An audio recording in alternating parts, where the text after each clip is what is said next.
வணக்கம், எல்லாரும் எப்படி இருக்கீங்க? நம்ம சிறுவாணி ஹேர் ஆயில்காண்டி நம்ம மெயினாக அதிகபட்சம் நம்ம சேர்க்குறது பார்த்திங்கன்னா கருவேப்பிலை தான். கருவேப்பிலை தான் உங்களுக்கு 70% பார்த்திங்க அப்படின்னா.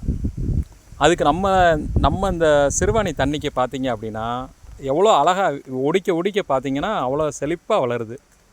இதில் செம்பருத்தி, கருவேப்பிலை, செம்பருத்தி பூ, இந்த மாதிரி நம்ம சேர்த்து காய்ச்சறது எல்லாமே பார்த்திங்கன்னா இங்கேயே நம்ம தோட்டத்தில் எல்லாமே நம்ம வளர்த்து உற்பத்தி பண்ணிக்கிறோம். அதனால தான் பார்த்திங்கன்னா ஆயில் அந்தளவுக்கு ரிசல்ட்டு தருது. அந்தளவுக்கு மனம் நீங்கள் பாட்டில் திறந்தாலே போதும், அவ்வளோ மனமாக இருக்கும் அந்த கருவேப்பிலை வாசம். அதில் இந்த சின்ன வெங்காயம், அது போக வேப்ப இலைகள், இந்த மாதிரிலாம் சேர்க்குறனால கொஞ்சம் பொடுகு தொல்லை இல்லாமல் பார்த்திங்கன்னா முடி வளர்ச்சி, பொடுகு இருந்தாலே உங்களுக்கு முடியை சரியாக வளர விடாது. இது இந்த பொடுகு நம்ம ஃபஸ்ட்டு க்ளீன் பண்ணி இந்த சின்ன வெங்காயம், வேப்ப இலை இதெல்லாம் நம்ம ஆட் பண்ணுறனால பார்த்திங்கன்னா உங்களுக்கு முடி வளர்ச்சியை நல்லா பூஸ்டப் பண்ணுது. இந்த பாருங்கள்.